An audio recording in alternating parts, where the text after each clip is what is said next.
예수님의 이름으로 기도합니다. 아멘. 아멘. 예, 우리 사랑하는 성도 여러분들, 한 주간도 주님 은혜 가운데 평안하셨습니까? 예, 찬양도 또 함께 성탄절 예배도 이렇게 같이 드릴 수 있어서 참 감사합니다. 오늘은 성탄주의를 맞아서 주의 길을 예비하는 사람이라는 제목으로 이렇게 말씀을 나누겠습니다. 우리가 지금 팬데믹이라는 아주 독특한 기간을 지나고 있죠. 처음엔 이 단어조차도 좀 생소했습니다. 그게 뭔지. 왜냐하면 경험을 해보지 못했던 일이기 때문에 그랬어요.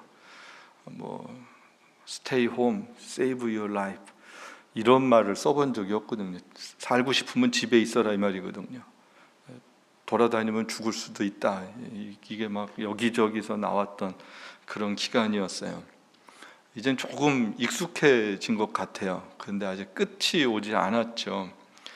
왜 힘들까? 왜 이 기간이 힘든 걸까? 처음 겪는 일이라, 한 번도 경험해보지 못했던 일들이라 우리가 힘들지 않았나 생각을 해요. 누구도 예상을 할 수도 없었고요. 이게 뭔지 아무도 모르는 일이었습니다. 어떻게 보면 전 세계가 그냥 준비하지 못하고 갑자기 겪게 된 굉장한 사건이었습니다. 큰 충격이었고요. 정말로 많은 분들이 돌아가셨고요. 아프고 병들고 그렇게 됐습니다. 일전에 굉장히 심하게 걸렸던 분을 만날 수 있었어요. 이렇게. 근데 그분 굉장히 건강하셨어요. 비즈니스도 잘하시는 분이에요. 그런데 한 6개월을 거의 중환자실에 계시다가 나오셨는데 지금도 이렇게 대화를 잘 못하시는, 호흡이 가쁘셔서 말하기가 너무 힘든, 그분의 인생은 다 바뀌었어요. 비즈니스도 파셔야 됐고 더 이상 정상적인 생활을 하시기는 굉장히 어려운 상황이 되셨어요. 2000년 전에 예수님이 이 땅에 오셨어요. 그 당시 예수님이 진짜로 오셨을 때 세상은 어땠을까 한번 이렇게 생각을 해보게 됩니다. 그 당시 사람들이 충격을 받았을까? 기뻐했을까? 많은 사람들이, 그 당시 유대인들은 예수님을 기다리고 살았던 사람들이잖아요. 메시아가 오신다? 근데 진짜 기다렸었나라는 거예요. 로마나 헬라 문화권 사람들은 여호와 하나님을 믿지 않았죠. 그냥 여러 신 중에 하나, 유대인의 신 이렇게 생각을 했습니다. 그들도 별로 관심이 없었을 거예요. 여러분, 오늘은 어떨 것 같으세요? 주님이 오셨고 승천하셨고 이제 다시 오신다라고 성경은 분명하게 말씀을 하고 있잖아요. 다 이루어지고 하나 남았잖아요. 이제 마지막 주님 다시 오신다. 여러분, 예수님 기다리고 계세요? 진짜 예수님 오시면 또 세상이 팬데믹에 걸리는 걸까요? 충격을 받을까요? 놀랄까요? 충격 정도가 아니죠. 예수님 다시 오시면 이 땅의 모든 것이 끝이 나는 거죠. 새로운 하나님의 나라가 시작이 되고 완성된 종말의 하나님의 나라는 시작이 되지만 이 땅의 역사는 끝이 난다라는 거예요. 분명한 것은 우리의 시간이나 우리의 계획과는 상관없이 주님이 오신다라는 거예요. 주님은 다시 오신다. 역사 속에 예수님의 오심에 대해서 성경이 늘 말을 하고 있죠. 이사야 40장 1절부터 5절을 보면 이렇게 돼 있어요. 너희의 하나님이 이르시되 너희는 위로하라, 내 백성을 위로하라. 너희는 예루살렘의 마음에 닿도록 말하며 그것에 외치라. 그 노역의 때가 끝났고 그 죄악이 사함을 받았느니라. 그의 모든 죄로 말미암아 여호와의 손에서 벌을 배나 받았느니라 할지라 하시니라. 외치는 자의 소리여 이르되 너희는 광야에서 여호와의 길을 예비하라. 사막에서 우리 하나님의 대로를 평탄케 하라. 골짜기마다 도두어지며 산마다 언덕마다 낮아지며 고르지 아니한 곳이 평탄하게 되며 험한 곳이 평지가 될 것이요 여호와의 영광이 나타나고 모든 육체가 그것을 함께 보리라. 이는 여호와의 입의 말씀이니라. 여러분, 지금 이사야서를 제가 읽어드렸는데 우리 아까 성경 읽은 본문 누가복음이랑 같은 말씀이죠. 똑같이 누가복음에서 이 말씀을 기록을 하고 있어요. 이사야 선지자는 우리가 아는 것처럼 예수님보다 한 약 700년 이전의 시대에 살았던 사람이에요. 하나님께서 이사야 선지자를 통하여서 예수 그리스도 메시아가 오실 때 일을 이미 말씀을 하신 거죠. 이사야 선지자가 활동할 당시에는 시기적으로는 바벨론 포로 때였습니다. 곧 포로 생활이 되고 포로를 겪고 막 그런 복잡한 때였어요. 전후 시대예요. 그때 하나님께서 말씀하신 거예요. 내 백성을 위로하라라는 거예요. 내 백성을 위로하라. 그럼 1차적인 위로는 뭐예요? 바벨론 포로에서 돌아오는 거죠. 회복되는 거죠. 해방되는 거죠. 그게 1차적인 위로입니다. 그런데 지금 본문의 내용을 가만히 보면 그 당시 바벨론 포로에서 돌아오는 것만이 위로다라고 말씀하시는 분위기가 아니다라는 것을 알게 돼요. 궁극적으로 온 세상의 위로는 어떻게 가능한가라는 거예요. 누가 우리에게 진짜 위로를 줄 수 있는 분인가라는 것을 알려주고 있죠. 성경은 말씀하는 거예요. 내 백성을 위로하라. 본문에 그래요. 노역의 때가 끝났고 고난과 힘들고 어려운 이런 절망의 때가 끝났고 죄사함을 받았느니라 라고 분명하게 말씀을 해요. 그럼 진정한 우리의 위로는 무엇을 통해서 이루어지는 거예요? 죄사함을 받을 때 진정한 위로가 온다라는 거예요. 다른 어떤 것으로도 우리에게 위로가 되지 않아요. 인간은 누구도 죄의 문제에서 자유롭지 않죠. 죄라는 이야기를 끊을 때 편안한 사람 아무도 없어요. 다 불편해요. 그 이야기는 누구도 죄를 안 짓고 사는 사람이 없다라는 거예요. 그래서 그 죄 그러면 무거워요. 무거운 짐이 우리에게 있어요. 여러분 삶에 누가 제일 여러분을 힘들게 하세요? 뭐 애들이 있는 집에 애들이 요즘에 힘든다고, 남편이 힘들다고 그러고, 또 어떤 아내가 힘들다고 그러고, 뭐 직장 사람들이 힘들다고 그러고, 뭐 일이 힘들다고 그러고. 그런데 가만히 진짜 생각을 해보세요. 누가 우리를 정말로 힘들게 하나? 뭐가 제일 힘드나? 여러분 냉정하게 우리 자신이 우리를 제일 힘들게 하지 않나요? 그 이야기는 우리 안에 있는 죄성이 우리를 제일 힘들게 한다는 거예요. 내가 이게 나쁜 거 알아요. 이렇게 하면 안 되는데 알아요. 근데 그게 안 꺾어지는 거예요. 좀 화목할 수 있어요. 사이가 좋을 수 있어요. 주님 더 잘 사랑할 수 있어요. 그런데 내 안에 있는 죄 때문에 그게 잘 되지 않아요. 그걸 어떤 사람들은 뭐 자존심 얘기하는, 자존심이 죄예요. 그럴 때는 나의 못됨이에요. 못된 기질이에요. 그렇게 나쁘게 오랫동안 살아와서 굳어진 나의 성품이 됐어요. 죄된 성품이에요. 결국은 그게 나도 힘들게 하고 다른 사람들도 힘들게 하는 거거든요. 결국은 우리를 힘들게 하는 모든 거의 뿌리가 뭐냐면 나라는 거예요. 나의 죄성 때문에 우리는 늘 힘들 수밖에 없다라는 거예요.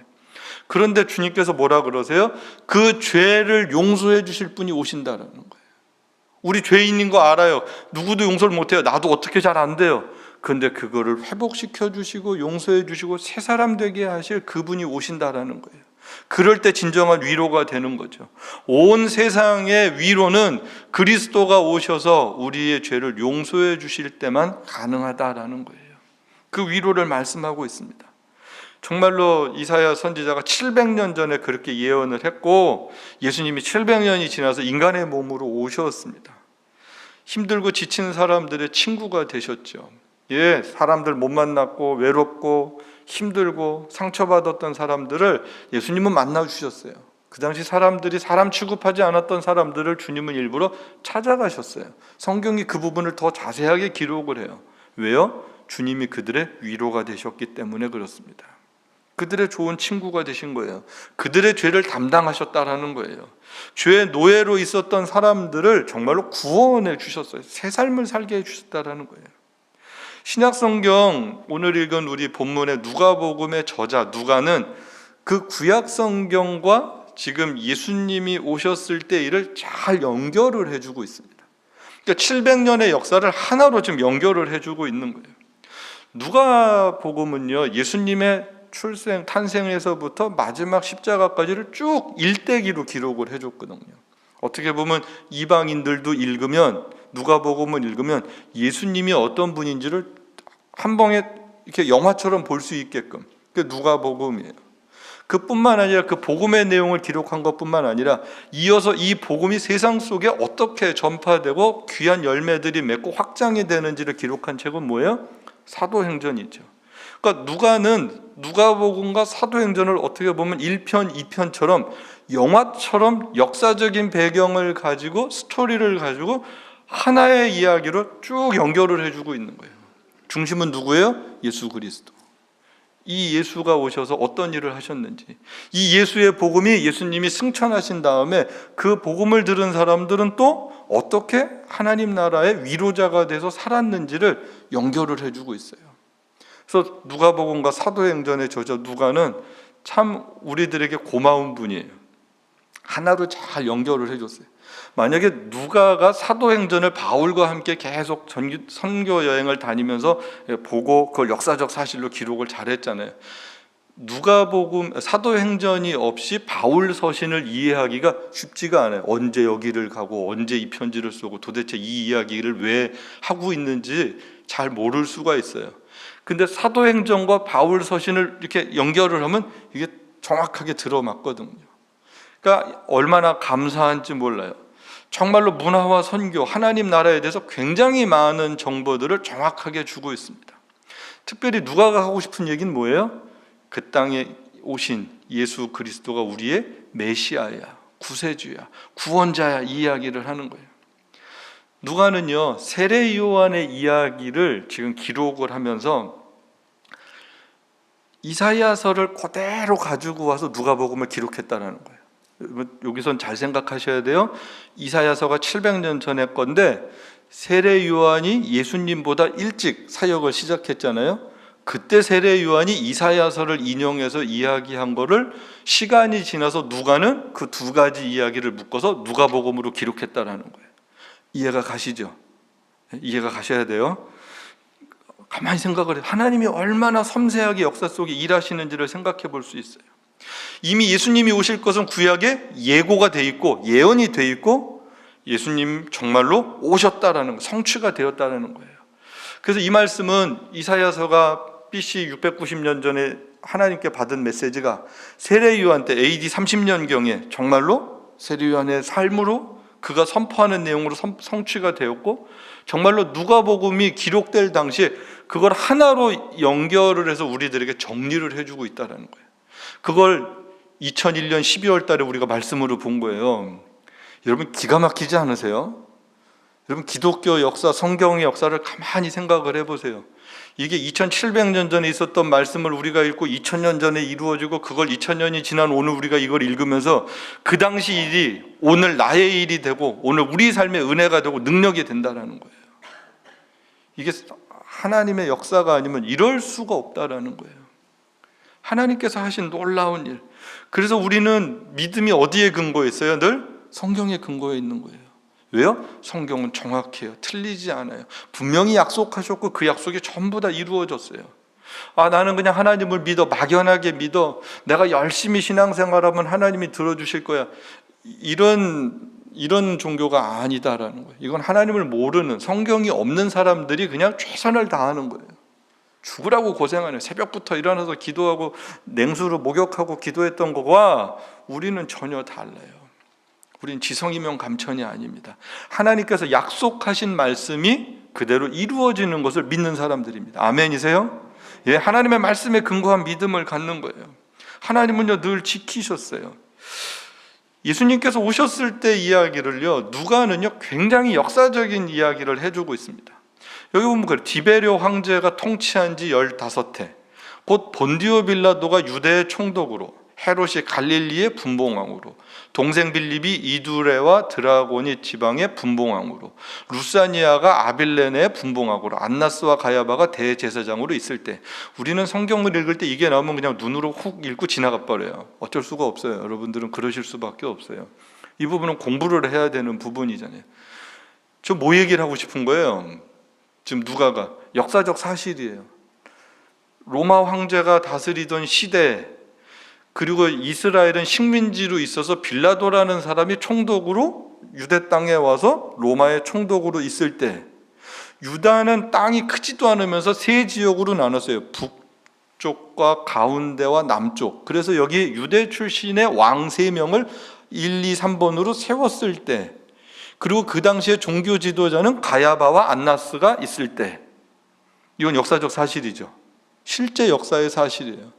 예수님이 오실 때는 이런 역사적 배경 가운데 오셨다라는 것을 이야기합니다. 그거 한번 생각해 보세요. 이 사람들 이름을 갖다가 성경이 지금 다 써놨거든요. 로마 황제가 다스렸고, 또 이 정치적인 왕들이 있었고 이 종교 지도자들이 있어요. 이 사람들 공통점이 뭐예요? 그 당시에 다 나름 힘 있는 사람들이었습니다. 나름이 아니죠. 최고의 힘 있던 사람들이었습니다. 어떻게 보면 세상에 남부럽지 않게 살았던, 권력을 누리고 왕처럼 살았던 사람들이 이 사람들이었어요. 그런데요, 이 사람들은 다 하나님을 두려워한 적이 없었던 사람들입니다. 하나님을 알죠. 그런데 두려워하지 않아요. 하나님을 예배하지 않았던 사람들입니다. 세상의 권력과 성공을 추구해서 이루어냈던 사람들이었습니다. 어떻게 보면 하나님의 구원을 필요로 하지 않았던, 하나님의 구원이 나한테는 별로 괜찮아, 없어도 돼, 지금도 좋아, 충분히 좋아, 뭐 다른 세상이 안 바뀌어야지 좋은 사람들이죠. 바뀌면 힘든 사람들입니다. 절대 바뀌면 안 돼요. 지금 이대로 자자손손 가야 되는 거예요. 대제사장, 저 이름이 둘이 있는데 사위와 장인 관계예요. 장인이 최고의 권력자였어요. 그래서 사위를 계속해서 대제사장 시켰던 아주 정치적인 대제사장이었습니다. 어두운 시대였죠. 식민지가 어두운 게 아니라 하나님의 통치를 거부했던 시대가 어두웠던 시대였습니다. 이런 시대에 우리가 알고 있는 것처럼 메시아가 오실 길을 준비했던 한 사람이 있었다라는 거예요. 누구예요? 세례 요한이에요. 우리가 알고 있는 세례 요한이에요. 구약 성경 맨 마지막이 말라기서가 끝이잖아요. 말라기 이후에, 선지자 이후에 400년 동안 하나님이 아무도 선지자를 보내지 않으셨어요. 굉장히 긴 시간이에요. 400년 만에 나타나서 하나님의 말씀을 전한 사람이 세례 요한입니다. 그러니까 세례 요한은 마지막 선지자죠. 예수님 오시기 전에 마지막 선지자가 세례 요한이었어요. 하나님의 시간, 우리 다 잘 몰라요. 400년 동안 왜 하나님은 아무 말씀을 안 하셨을까? 모르죠. 우리 개인적으로도 하나님의 시간이 있어요. 우리가 다 이해가 가지 않지만 하나님은 하나님의 시간이 있어요. 하나님의 계획이 있으세요. 세례 요한이 그런 하나님의 시간에 따라서 하나님의 말씀을 받고 하나님을 일을 하는 거예요. 하나님은요, 하나님의 시간에 하나님의 말씀을 하나님의 사람에게 주셔서 일을 하세요. 그냥 이상하게 일하시지를 않아요. 반드시 이렇게 일을 하세요. 하나님의 사람에게 말씀을 주셔서 말씀으로 하나님께서 역사하신다라는 거예요. 세례 요한은 우리가 아는 것처럼 출생부터, 태어날 때부터 보통 분이 아니시죠. 아버지가 제사장이셨어요. 그 당시 제사장이 많아서 대속죄일의 제사를 담당하려면 국가적인 제사를 담당하는데 사람이 많잖아요. 그래서 반열이 있었고 거기서 제비를 뽑아갖고 제비 뽑힌 사람이 그 일을 하는 거예요. 그러니까 너무 영광스럽고 놀라운, 정말 그 일을 담당하는데 이분은 신실했어요. 다른 정치 제사장 같지 않았어요. 너무 신실했어요. 그 제사를 담당할 때 천사가 나타나서 말씀을 주었다라는 거거든요. 무슨 말씀을 주세요? 누가복음에 보면 잘 나와요. 1장부터 보면 주 앞에 큰 자가 될 것이고 하나님 앞에 큰 사람이 된다라고 이야기를 합니다.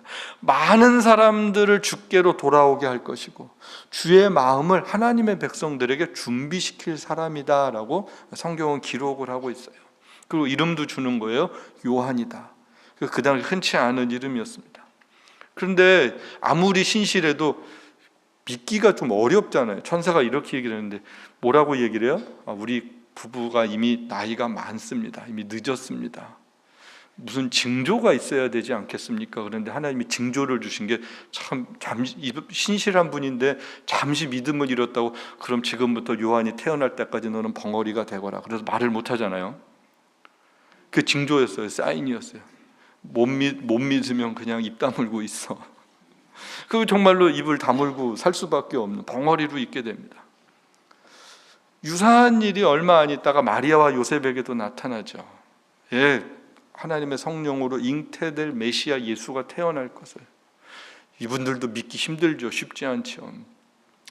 근데 차이가 뭐예요? 예언은 비슷한데 차이가 뭐예요? 마리아와 요셉 사이에서 예수님이 태어난 것이 아니라 마리아는 성령으로 잉태돼요. 다른 부분이에요. 세례 요한은 하나님께서 인간의 가정에 주신 선물이었고 예수님은 다른 거예요. 출생 자체가 다른 거예요. 그러면서 예수님의 탄생조차도 이미 성경에서 일찍 예언이 되었다라는 거예요. 창세기 3장 15절에 여인의 후손이 뱀의 머리를 상하게 할 것이요 원수가 될 것이다. 사탄에게 하신 말씀이죠. 사탄과 여인의 후손으로 나올 메시아는 사탄의 나라와 대적하는, 그 진을 파괴하는 그런 메시아가 나올 거야. 그러니까 예수님이 왜 꼭 인간의 몸을 통하여서 오셔야 됐는지, 그건 창세기 3장 15절의 약속의 성취이기 때문에 그렇습니다. 여인의 후손으로 오신 거예요. 누가는요, 이 예수 그리스도와 세례 요한의 탄생의 이야기를 아주 자세하게 기록을 해주고 있습니다. 그리고 아주 신비한 이야기를 하나를 또 소개를 해줘요. 세례 요한이 어머니 복중에 있을 때 마리아가 방문을 하잖아요. 친척이라서. 그랬더니 세례 요한이 어떻게 해요? 뱃속에서 기뻐서 이게 뛰놀았다라는 거예요. 그럼 세례 요한은 이미 어머니 뱃속에서부터 누구를 알았어요? 메시아를 알아봤던, 정말로 태 속에서부터 성령 충만했던 놀라운 일을 정해주고 있습니다. 그리고 정말로 이 세례 요한이 탄생했을 때 사가랴가 성경 전체의 이야기를 하나님 앞에 고백하는 내용이 누가복음 1장에 나와요. 67절부터 79절 그 뒷부분에 쭉 나오는데 집에 가서 꼭 한번 읽어보세요. 누가복음 그 예수님 탄생 이야기를 성탄주일이니까 가서 한번 세세하게 읽어보세요. 기가 막힌 내용이 나옵니다. 이러고 나서 세례 요한이 하나님의 인도함을 받고 어디서 사는 거예요? 광야에서 살아요. 비인들에서. 그리고 비인들에 선 세례 요한에게 하나님의 말씀이 임했다라고 성경이 지금 기록을 해주고 있습니다. 여러분, 당시 하나님의 말씀이 누구에게 임한 거예요? 제사장들에게 임하지 않았다 그랬어요. 서기관들이 아니었습니다. 바리새인들이 아니었습니다. 종교적으로 유명하고 종교적인 일을 잘했던 사람들이 아니라, 능력이 있었던 사람들이 아니라, 출중했던 사람들이 아니라, 성공했던 종교인들이 아니라 빈들에서 있던 세례 요한에게. 여러분, 빈들, 거긴 사람 살기 힘들잖아요. 어렵잖아요. 쉽지 않잖아요. 그런데 그곳에 있었던 사람, 하나님을 경외하고 하나님을 두려워하고 하나님과 교제하는 것을 즐겨했던 사람, 하나님의 음성에 늘 귀 기울이고 살고 싶어 했던 그 사람에게 하나님의 말씀이 임했다라고 성경이 가르쳐주고 있습니다. 여러분, 이것은 오늘 현대인들에게도 주는 메시지가 있어요. 우린 너무 복잡한 데 살죠. 요즘에 다니면 다시 길이 얼마나 막히는지 몰라요. 여기저기서 나오고. 이 세상 참 소란하고 요란해요. 시끄럽고 복잡해요. 분주해요. 차분함을 자꾸 잃어버리는 것 같아요. 좀 이렇게 조용히 있어도 되는데 이때는 자꾸 뭘 해야 될 것 같은, 막 뭘 만나고 그럴 것 같아요. 그것도 필요해요. 연말에 대해서 서로 사랑하고 인사하고 교제하는 거 좋습니다. 그런데 반드시 개인적인 광야의 시간들은 가질 수 있게 되길 축복합니다. 하나님과 개인적인 시간들이 필요해요. 연말 결산도 해야 되고, 우리 그렇죠? 한 해도 돌아도 봐야 되고, 그래서 하나님과 1대1에 독대하는 시간들을 반드시 가지셔야 돼요. 조용히 가지셔야 돼요. 막 기도를 많이 하고 그러려고 그러지 마시고, 뭐 기도 제목 써놓고 기도하는 시간이 아니라 좀 조용히 내 삶을 이렇게 들여다보고 돌아보는 시간이 필요해요. 그런 시간이 있을 때 하나님이 우리에게 그런 하나님의 마음을 주시는 거거든요. 오늘 우리들에게도 광야가 필요하죠. 이 세례 요한에게 하나님께서 그런 마음을 주시는 거예요. 어떻게 메시아를 기다리고 준비해야 되는지를 알려주시는 거예요. 그래서 세례 요한이 했던 일이 뭡니까? 우리 지금 세례 요한이라 그러잖아요. 언제부턴가 우리는 세례 요한 그래요. 요한이라고 안 그러고. 물론 성경에 요한이 많기도 하지만 세례를 베풀었던 요한. 그래서 세례 요한 그래요. 죄사함을 받는 회개의 세례를 전파했다, 이렇게 성경이 지금 기록을 하고 있습니다. 유대인들에게 있어서는 이미 하나님의 자녀다라는 생각을 하고 살았던 사람들에게 회개를 하고 하나님께 돌아와 하나님의 자녀가 되어야 해, 그러면 그 사람들은 잘 이해가 안 갔습니다. 또 성경에 공식적으로 세례다라는 게 나오질 않아요. 정결 예식은 있지만 공식적으로 세례 받아야 돼, 이런 게 구약 성경에 나오지 않거든요.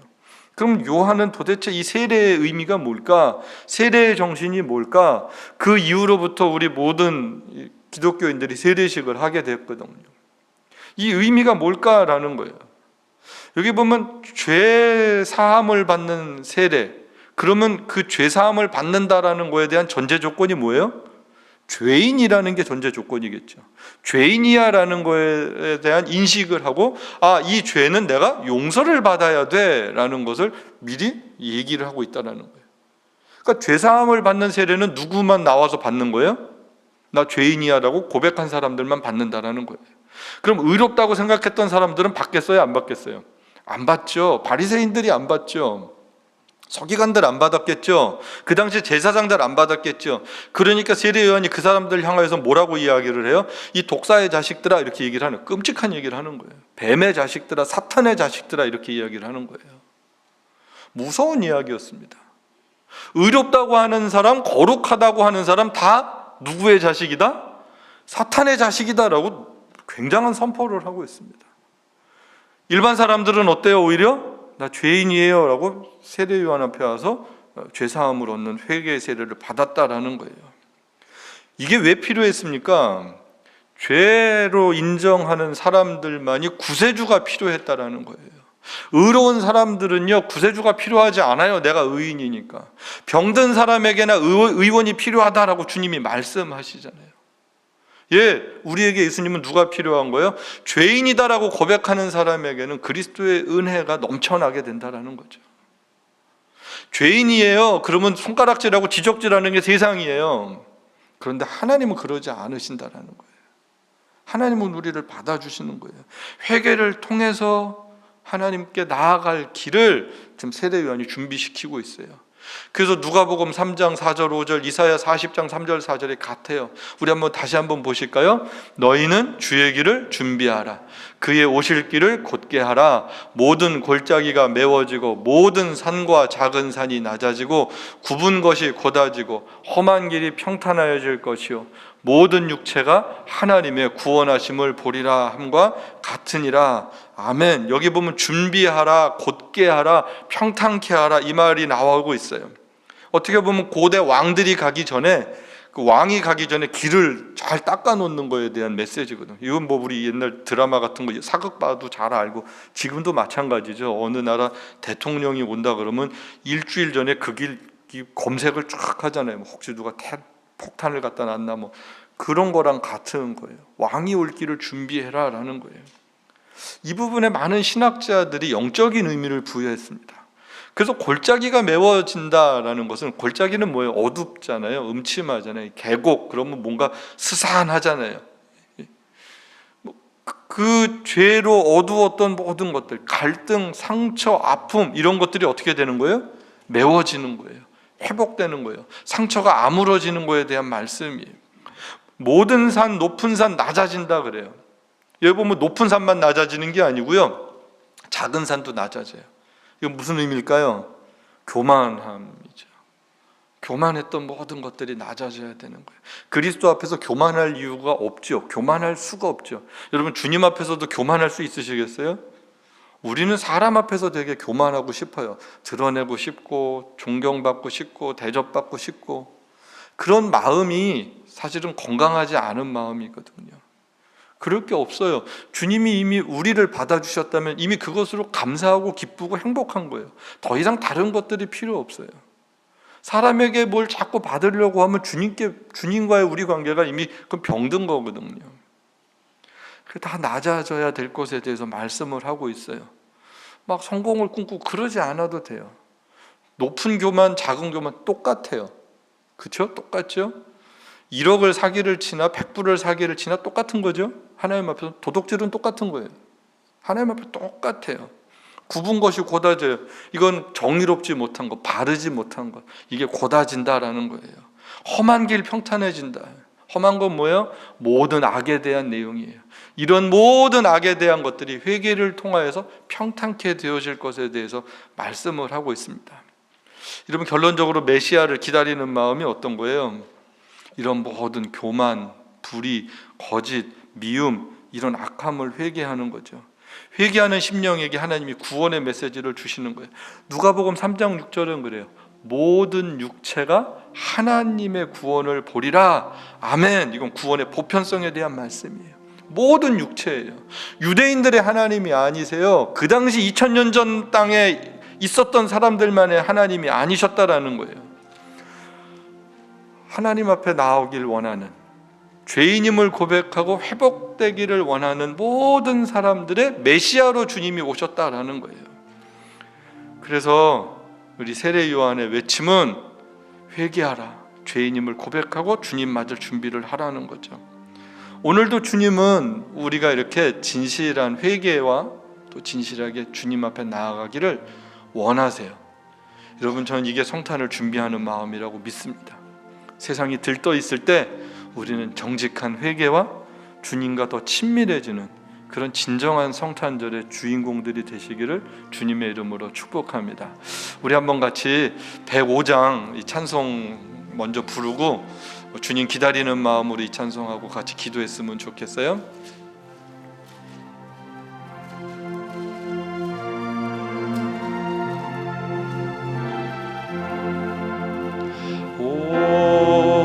오랫동안 기다리던 주님 강림하셔서 죄에 매인 백성들을 자유 얻게 하시네.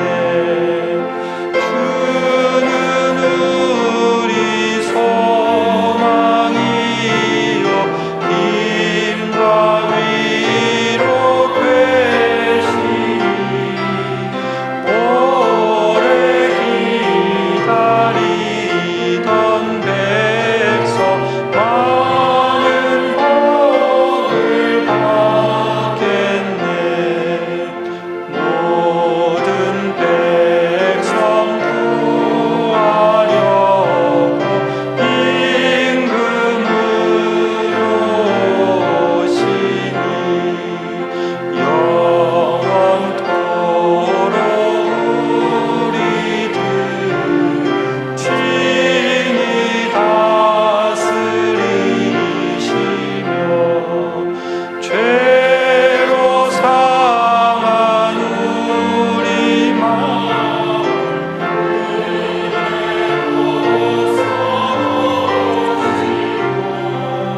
주의 피가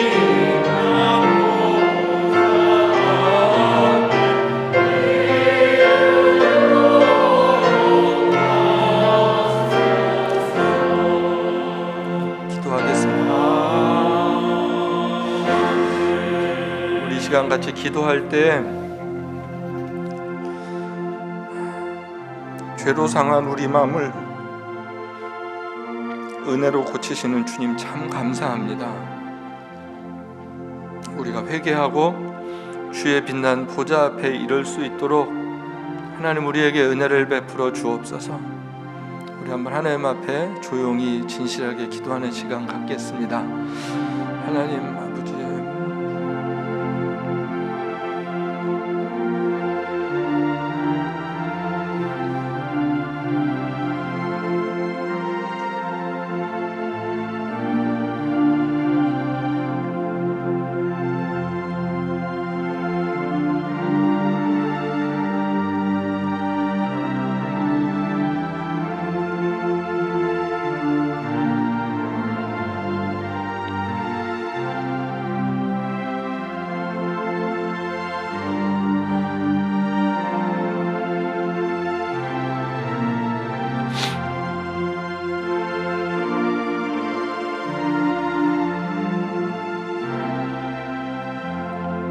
하나님 아버지, 우리의 마음을 은혜로 고쳐주시길 소망합니다. 우리가 아무리 발버둥을 치고 이걸 어떻게 해보려고 해도 우리 안에 있는 이 못된 죄성들이 쉽게 고쳐지지 않는 것 같습니다. 우리를 긍휼히 여기셔서 그리스도의 십자가의 보혈로 깨끗게 하시고 새롭게 하시고 용기 있게 하시고 바르게 하셔서 주의 은혜 보좌 앞에 기쁨으로 나아가는 주의 백성들의 삶이 될 수 있도록 하나님 도와주옵소서. 감사합니다. 예수님의 이름으로 기도합니다. 아멘. 우리 다 같이 자리 일어나셔서 우리 찬양하겠습니다.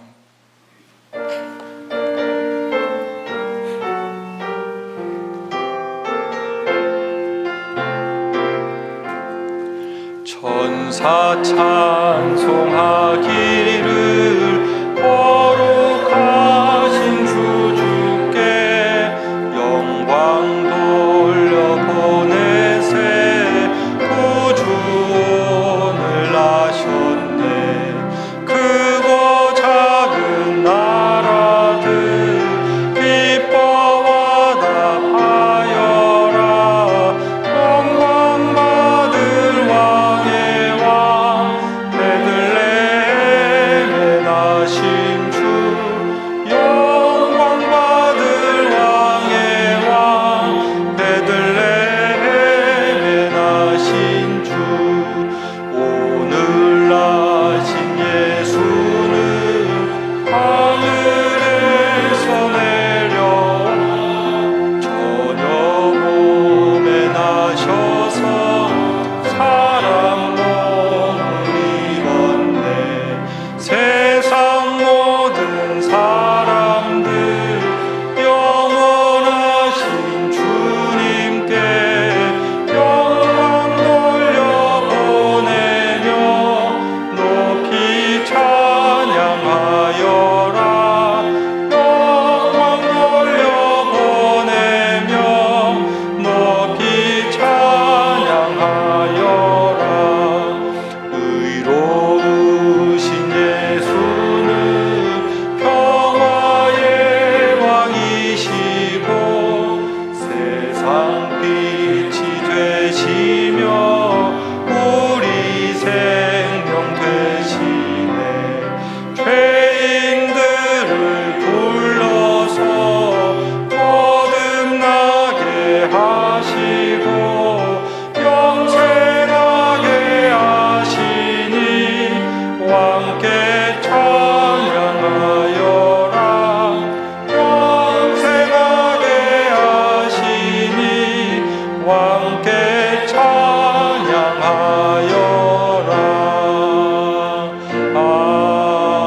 아멘.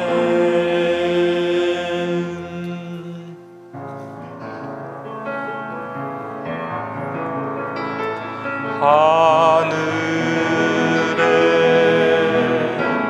계신 아버지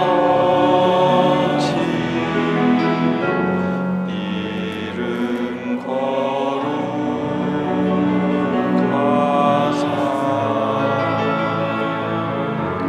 주의 나라 임하시고 뜻이 이루어지리라.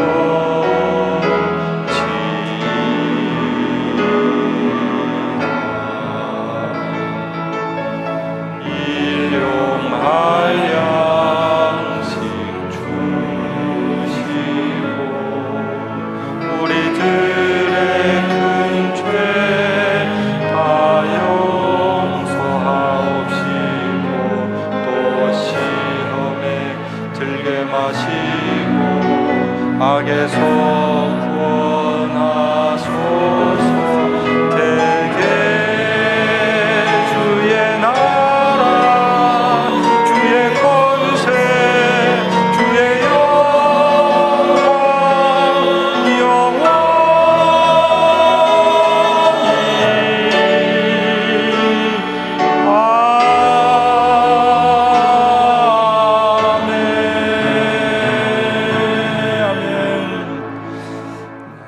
이제는 우리 주 예수 그리스도의 은혜와 독생자 예수를 이 땅에 보내신 하나님 아버지의 크신 사랑과 우리 안에 계셔서 주님 나라 가는 그날까지 동행하시는 성령의 역사하심이 오늘 말씀을 듣고 주님 다시 만날 날을 사모하기에 회개하며 진실한 주의 백성으로 살기를 다시 한번 다짐하는 그런 주의 백성들 위해, 하나님의 은혜로 회복되어야 할 이 땅의 많은 교회들 위해, 북한의 지하교회 성도들, 이슬람과 힌두권의 핍박 가운데 있는 주의 백성들 위해 이제로부터 영원토록 함께 있을지어다. 아멘.